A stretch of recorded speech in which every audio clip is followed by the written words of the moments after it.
Estamos de volta com mais um Barba, Cabelo, Bigode e a gente vai dar continuidade a um tema extremamente interessante com o Sérgio, que é empresário, dono da Adua e Cannabis.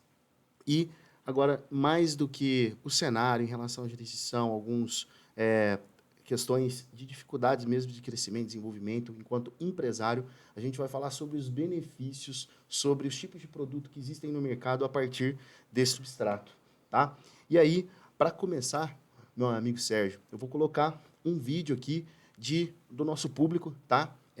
Para que a gente já comece interagindo com eles, que o pessoal ficou tão interessado, está mandando pergunta, está interagindo, e o que a gente acha interessante, né? Um tema inédito, como a gente disse, para Viçosa, para o Brasil, e para o mundo talvez não, mas né, para o Brasil e Viçosa, sem dúvida, é um grande destaque.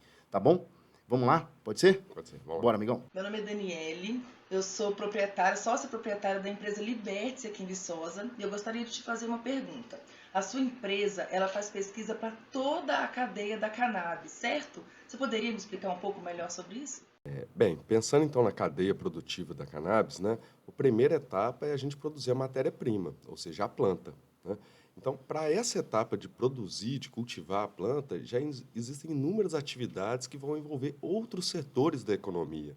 Então, a gente tem a produção de fertilizante, por exemplo, maquinária agrícola, sementes, todas essas são etapas que vão estar incorporadas no cultivo da planta, ou seja, a primeira parte desse processo é produzir a matéria-prima. Depois que a gente tem a matéria-prima, essa matéria-prima ela pode ser direcionada para vários tipos de indústria. Você pode ter a indústria de papel, a indústria de tecido, a indústria de cosmético, indústria alimentícia, indústria de farmacêutica, indústria automobilística. Então, hoje existem mais de 25 mil produtos que podem ser feitos a partir da planta de cannabis. Então, é uma cadeia produtiva muito ampla e a gente pega apenas o início, ou seja, a parte de cultivar essa planta, produzir a matéria-prima e a partir dessa matéria-prima você pode distribuir ela para N tipos de indústrias a depender do interesse do produtor. Então, é um setor muito amplo e a gente atua, na verdade, lá no começo dessa cadeia produtiva, mas existem várias outras etapas depois seguindo esse processo. Interessantíssimo. E assim, Sérgio, o que é legal é que a empresa de vocês, por ela estar lá no começo, né, e você fazer o tipo de seleção de semente, né, para que tenha uma adaptação ao solo, relevo e todos os tipos de adaptação geográficas, né, da região, para que otimize esse processo, né?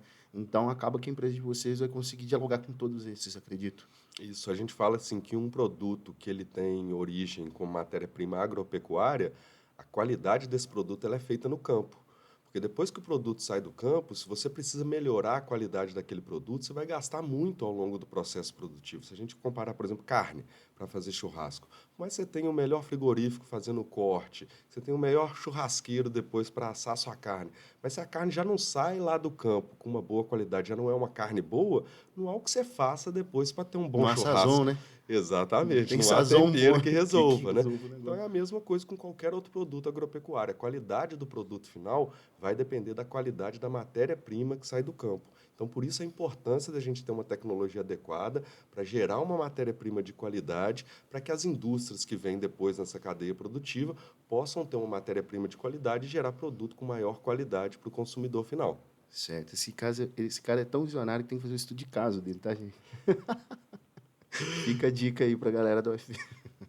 Mas, enfim, nesse próximo bloco, nós vamos falar, então, desses produtos, né, dessa aplicabilidade, principalmente no Brasil, quais são os produtos, né, que a gente já tem aqui autorização para que a gente comercialize, seja em fins lazer, se não pode, se fins medicinais, enfim. Tranquilo? Beleza? Então, fica com a gente que o negócio tá legal. Muito assunto, muita coisa interessante para a gente. Fica com a gente.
estamos de volta com Barba, Cabelo e Bigode e agradecendo, como sempre, os nossos patrocinadores que trazem essa possibilidade de muita informação de qualidade. O Sérgio vai falar para a gente a respeito dos produtos da cannabis de maneira geral, né? Principalmente no Brasil, beleza? Hoje o que a gente tem autorizado no país são os produtos para fins medicinais, produtos feitos à base de cannabis, né? Mas esses produtos eles são feitos com matéria-prima importada. A matéria-prima não pode ser produzida no Brasil. As plantas são cultivadas em outros países. As empresas, as indústrias farmacêuticas importam o extrato bruto dessas plantas e vão formular os medicamentos, os produtos à base de cannabis aqui no Brasil. Hoje a gente já tem pelo menos 5 produtos que estão nas farmácias. Então o paciente ele vai consultar com qualquer médico hoje pode receitar cannabis. O médico vai dar uma prescrição, uma receita para esse paciente. O paciente sai direto do consultório, pode ir na farmácia e adquirir um desses produtos que já estão disponíveis. Uma outra opção é o paciente, também de posse da receita médica, solicitar uma autorização para a Anvisa, se ele quiser importar algum medicamento que ainda não esteja disponível no país. Então, hoje o que a gente tem de produtos de cannabis no Brasil são alguns tipos de medicamentos, a Anvisa não chama de medicamento, ela chama de produtos à base de cannabis, mas que já estão disponíveis nas farmácias e os pacientes já podem comprar apenas com receita médica. Outros tipos de produtos, como cosméticos, eles ainda não são autorizados no país, e nem o uso adulto, que a gente também chama de recreativo, né? Por enquanto, o que está autorizado é o uso medicinal. E a gente encontra, por exemplo, tecidos à base de fibra de cannabis também, mas esses produtos são todos importados, eles são fabricados fora do país, e aí algumas empresas importam camisa, tênis, entre outros produtos, e tecidos a gente também encontra. Um produto interessante, já tem um carro da Porsche, que ele é comercializado no Brasil e que ele utiliza fibra de cannabis na sua carroceria, né? Muita gente não sabe, mas até a Fórmula 1, desde 2020, já autoriza que alguns componentes dos carros de Fórmula 1 sejam feitos com fibra de cannabis, porque é uma fibra mais ecológica, mais sustentável. Então, nessa pegada de sustentabilidade, redução de impacto ambiental, a Fórmula 1 também vem incentivando outros materiais mais ecológicos e a cannabis é um desses materiais. No Brasil, a gente tem um exemplo, por exemplo, esse carro da Porsche, que na sua carroceria já tem um pouco de fibra de cannabis. Então, são alguns dos exemplos, mas ainda é um mercado bem restrito no país, comparado com outros países como os Estados Unidos, por exemplo, onde a gente tem uma gama de produtos, móveis, roupas, cosméticos, produtos alimentícios como barrinha de cereal, azeite. Então, já existe mais de 25 mil produtos feitos de cannabis. O Brasil ainda está caminhando um pouco, iniciando esse processo. Para a gente encerrar esse segundo bloco, gostaria que você falasse, Sérgio, assim, em relação à qualidade, por exemplo, Estados Unidos, que você deu o exemplo, em relação, se a gente pegar o mesmo produto que é autorizado dentro do Brasil e vende no Brasil, com a receita médica na farmácia, e eu comparar com esse mesmo produto dos Estados Unidos, há uma diferença muito grande de qualidade? A legislação brasileira ela é mais rígida. Tá? A Anvisa ela é bem rígida em relação aos produtos que ela aprova. Nos Estados Unidos, muitos desses produtos são tratados como suplemento alimentar. Então, o rigor na fiscalização, na composição, ele é menor do que quando você está falando de um medicamento, de um produto farmacêutico. Então, existe sim esse cuidado que a gente tem que ter. Muitos desses produtos importados, eles não são testados com o rigor científico de um medicamento. Então, existe essa diferença de legislação. A nossa legislação ela é um pouco mais rigorosa, então a Anvisa tem um cuidado maior na fiscalização da composição desses produtos. Entendi. Na testagem mesmo, na amostra. Exatamente. Então, o que pode se tornar até um benefício, né? Uma ampliação do mercado, né? Um rigor técnico maior já coloca, por exemplo, uma perspectiva da ADA muito à frente, né? Do que, em geral, o mercado até estadunidense produz, né? Isso Que a vai gente, fazer uma qualidade realmente da semente do que ela vai produzir no produto final. isso, a gente tem que criar alternativas para que esse rigor técnico necessário também não seja um empecilho para o acesso às famílias ao medicamento. Então, a gente tem que balizar um pouco isso, até que ponto esse rigor ele está sendo eficiente em qualidade e até que ponto esse rigor não está prejudicando o acesso E aos produção. pacientes. E produção. Interessantíssimo. A gente volta no próximo bloco eu gostaria que você falasse um pouco sobre as curiosidades, algumas experiências que você tenha tido, né, durante esse processo, falasse um pouquinho também a respeito da sua experiência enquanto estudante, né, falasse um pouquinho dessa bagagem e um histórico geral aí para a gente das observações que você tem a respeito do uso tanto medicamentoso ou até mesmo produtos de uso de lazer, de maneira geral. Tranquilo? Beleza, vamos lá. Então, encerramos o segundo bloco. Fica com a gente que já já tem mais.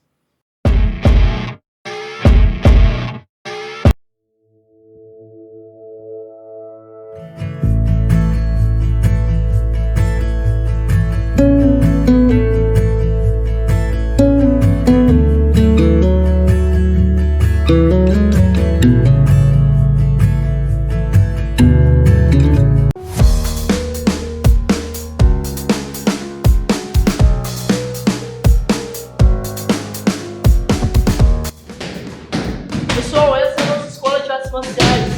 Vem pra cá, tamo junto.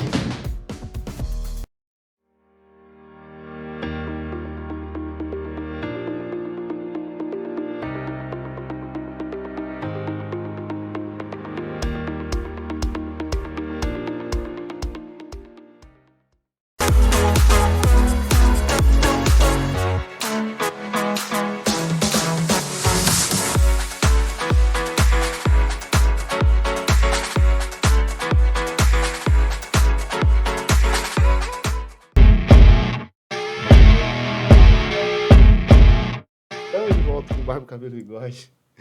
Sérgio vai contar um pouquinho sobre algumas curiosidades. Tá? Eu particularmente estou cheio de curiosidade aqui. Se bater um papo depois, eu vou cheio de perguntas para você. E assim, cara, conta um pouco pra gente, né, sobre a sua experiência mesmo, quanto não só empresário, mas quanto pessoa. A relevância desse assunto é gigantesca, acredito, tá? Defendo muito a utilização, o uso medicinal, indiscutivelmente, mas eu acredito, né, que a gente precisa romper até um pouquinho da barreira no aspecto recreativo. A gente tem outras tantas substâncias, por exemplo, o próprio álcool, que acaba trazendo muito mais malefício à nossa saúde, né? Então, acredito que é um tema a ser muito discutido, né? Lógico que não é uma opinião individual que vai mudar esse conceito, é uma mudança de paradigma que tem que ter respaldo técnico e científico, o qual você traz dentro da sua bagagem. Fala um pouquinho para a gente. Olha, eu acho assim, o que eu percebi de curiosidade ao longo desses anos é como que a visão das pessoas vai modificando com o tempo, né? Assim, primeiro, a minha experiência pessoal dentro da minha própria família, ao longo dos anos eu percebi como que a minha família já olha para esse tema com outros olhos. Antes tinha um preconceito muito grande e às vezes eu estou em casa, minha mãe me manda uma mensagem sobre uma notícia de cannabis que nem eu estou sabendo, mas ela já está às vezes acompanhando mais do que eu aquele assunto pelo interesse. Então, a gente quebrando esse preconceito, acho que isso é muito legal. Dentro da universidade, a gente vê isso acontecendo também. Tinha professores que às vezes torciam a cara quando se falava nesse assunto, e hoje eles veem a importância disso acontecer. E às vezes a gente encontra uma piadinha ou outra, né? Alguém que quer fazer uma brincadeirinha, o que vocês estão fazendo lá com o material que vocês estão cultivando? Né? Então, assim, a gente ainda encontra esse tipo de brincadeira e acho que é um trabalho que a gente tem que fazer para mostrar que é um trabalho sério, né? A gente tirar essa imagem negativa que foi associada a cannabis, né? Então, assim, sempre tem aquela brincadeira, o que vocês fazem quando depois lá vocês queimam, né? Então tem esse tipo de brincadeira, mas a gente leva numa boa, a gente sabe Com que maturidade, sabendo da seriedade do que está sendo feito. isso não acaba, a gente não deixa esse tipo de coisa interferir, né? Mas a gente não teve grandes problemas, assim, eu não lembro de grandes situações muito complexas Muito que a legal. gente viveu ao longo desses anos, não. E até mesmo porque acredito que quando você, diante do pioneirismo e diante a situação, sabia que era consequência, né, da escolha, sabia que dos enfrentamentos jurídicos, dos enfrentamentos sociais, morais, né, e enfim. E, mais uma vez, os meus parabéns pelo seu trabalho enquanto empresário, pelas informações técnicas que você trouxe aqui enquanto cientista, e muito legal isso tudo, cara. Fica aí um assunto muito interessante que a gente tem perspectiva de crescimento econômico, então até mesmo uma sugestão para quem vê esse mercado e uma possibilidade durante a sua formação, fica um exemplo, a sua própria formação fala por si, então para quem está na área de agronegócio, geografia, agronomia, engenharias, acredito que algumas, né, ou a área da saúde como um todo, né, romper um pouquinho algumas questões, abrir as possibilidades novas que hoje a ciência e o mercado têm. E gostaria que você tivesse esses minutos, esses momentos finais aí para colocar alguma consideração que você acha relevante. Primeiro, agradecer essa oportunidade. Eu acho muito importante a gente falar desse assunto, mais pessoas falarem, né? Esse assunto chegar para mais pessoas. Fico muito satisfeito por essa oportunidade. As pessoas que tiverem interesse, né, em investir no tema, em empreender no tema, fica também as portas abertas para a gente poder conversar sobre isso. Acho que é importante a gente ter coragem para enfrentar os desafios. Tem coisas que não é fácil da gente fazer, mas que precisam ser feitas, algumas mudanças precisam ser feitas na nossa sociedade, e a gente precisa de pessoas com coragem para poder enfrentar esses desafios.